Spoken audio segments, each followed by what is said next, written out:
First tip I'll start out with is resumes. Now, resumes is a key component of attending the GHC event. Essentially, if you have your resume ready to go, you can submit your resume to the GHC database and have the opportunity to be viewed by many different companies. And having all your information up and ready to go, up to date, and having those keywords, those links to like LinkedIn or your webpage and GitHub, definitely keep those connections. It will help the employers find you sooner. And using the most ideal formats like PDF, if you're not typing it in yourself, will be super helpful to get picked out throughout all the databases. Also, just make sure whatever you put on your resume through the database, you can support in your actual work. So once you have your resume up, go ahead and start practicing those LeetCode hacker ranks, using the good old crack the coding interview. I hope you've already been studying that every day, at least one problem a day. Take the advantage of the ability to link everything. So having hyperlinks so that they can just click through things if they are able to scan your resume, and make sure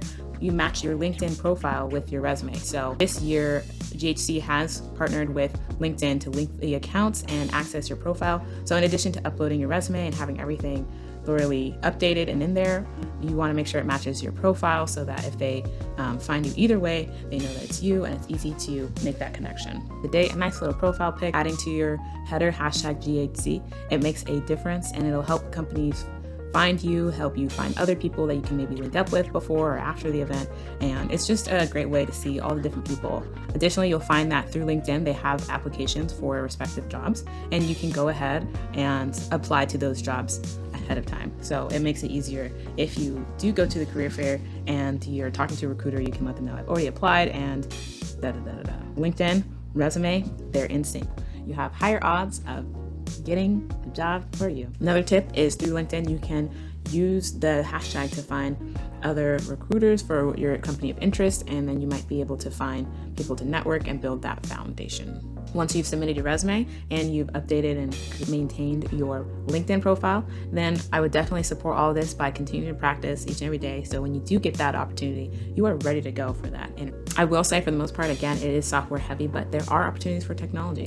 You are not X'd out, my fellow engineers. There are some opportunities, especially with smaller companies. So this is for all, truly, and there are great speakers. There are lots of ways and opportunities for you to network throughout here. So here are some tips for networking. Even though we are in a virtual space, remember, you're still dealing with people, you're still dealing with different components of communication. So keep that smile, having your equipment ready and set to go. So have your camera ready at eye level so you can look at people.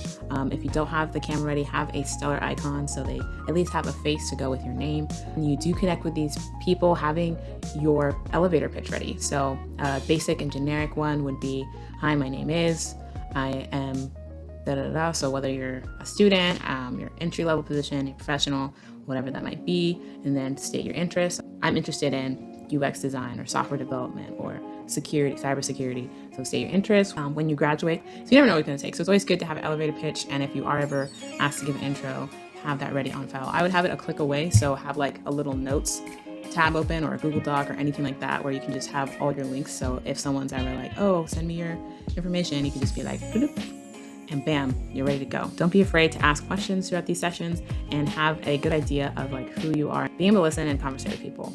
So just like, be the best you can be.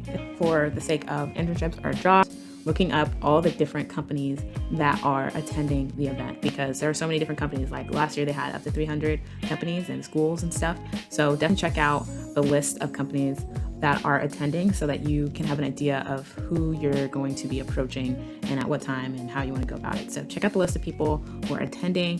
All these links I will add to the description below, so that should help. But for those of you who don't know, I definitely advise checking these people out so you have a better idea of who is where and for what.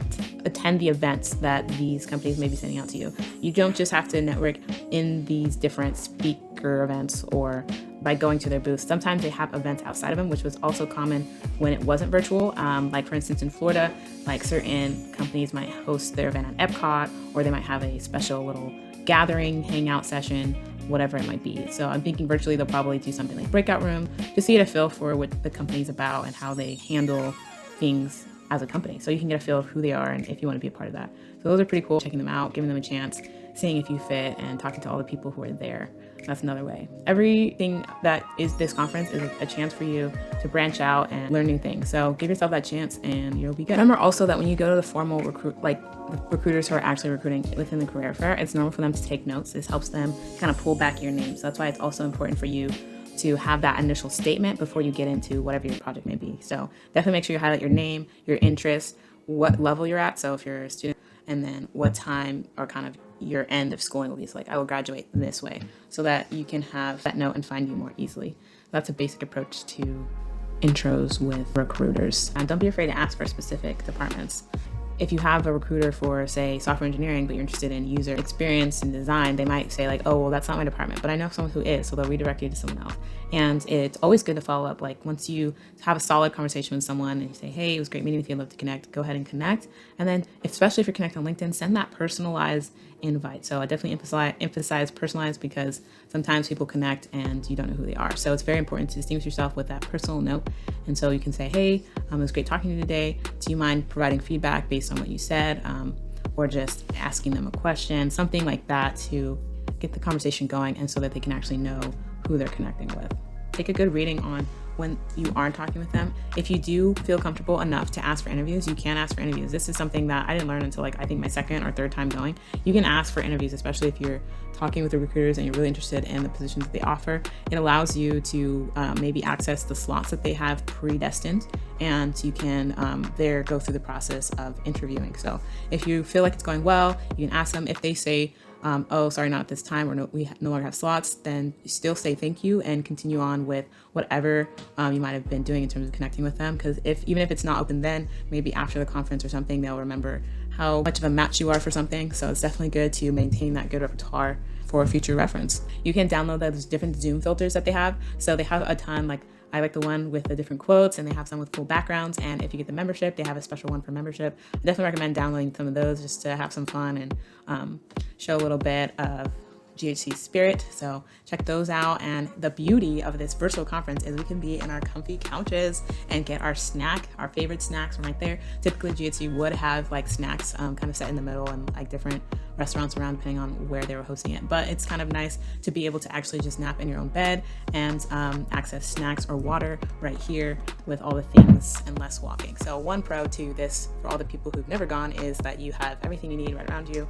And for those who are students, you can maybe let your professors know or double screen so that you can attend different sessions and also get your work done in a very comfortable environment. Once you have your Zoom filters, I would recommend having a nice little setup so that if you do decide to have your camera on and not your icon, you can clearly see yourself. If you only have to use your laptop camera, that's fine. Definitely maybe have a headphone or mic, because sometimes if you are able to talk, depending on the setup of the speaking rooms, then you can be heard clearly. I'm probably going to be wearing something like what I have on right now, a nice comfortable t-shirt and my very comfortable sandals that no one can see. Having a little notepad up, whether you're typing or whether you're actually writing. So if there's things that you want to be able to look back on, you can. Typically in the past, GHC has sent out slide decks or the slideshows. This time it might be recording, so that'll be nice. They haven't really announced it again, but usually that's what's one thing that they've done. So it's good to take notes anyway, but know that if you go through with everything, you can get access to the different slideshows and stuff that they have. But usually that's over time, it's not right away. Once you are registered, you have everything set up in terms of your resume and LinkedIn. I hope you've registered for some, because there are a ton of different events, and the sooner you register and get your schedule set up, the sooner you will have a ease of mind. I hope if you have just learned that you're able to attend, that you are checking out the agenda and the different events. They have such a variety and it's so exciting to register. If you don't get in, they do have a waiting list. Luckily it's virtual, so they'll like notify you, or you might be able to get in later. And if not, there are a lot of other cool events that you can do. For example, one that I love to kind of check out in person, but now it's virtual, they'll have like a tech showcase. So typically the different companies show all the different things that they're working on, whether it's a new bot or it's a new idea that they're kind of innovating. It's really cool to see the different things they're coming up with and knowing which companies are up to what. Also have a spot for researchers. So researching is one way that you can be able to attend UHC. With each one of attend, I've always made it my mission to get to these different events, and they have really cool research projects from all levels, from doctorates, masters, undergrads, different subjects that they like to do, and they're really cool. So definitely check out that. They also have open source data projects or open source projects that actually contribute to things. Whether you're on it doesn't matter what level you're on, you can participate in these, and it's also a good resume builder and experience builder for those who are interested in going and coding. They have workshops this year to help you through that process, so I definitely recommend checking that out if you don't end up going to workshop, the career fair, or the posters. They also have great speakers like the Abby Award nomination and Pitcher. The Abby Award is for people who are nominated for their great work, and the Pitcher series is typically people who have great startup ideas, and they were chosen of many, and now they're hoping to get X amount of funding by winning the overall Pitcher Award. So those are also cool to see, especially if entrepreneurship is something you're interested in or you've never heard about. It's a great way to get that kind of exposure. Those are all your tips. I definitely probably will post a follow-up with more. If you guys have questions, post them down below, and give it a good thumbs up, subscribe, or definitely show some support. I really appreciate it, and I hope these tips help you out or your first experience or just reminders for things to consider for the Grace Hopper Conference. I am so excited. I hope to maybe come across some of you guys. Feel free to connect. I'd love to. Just leave me a nice little personalized message so I know. Maybe it's from seeing this video. That'd be super cool. If not, have a good one and enjoy the conference. Together we build.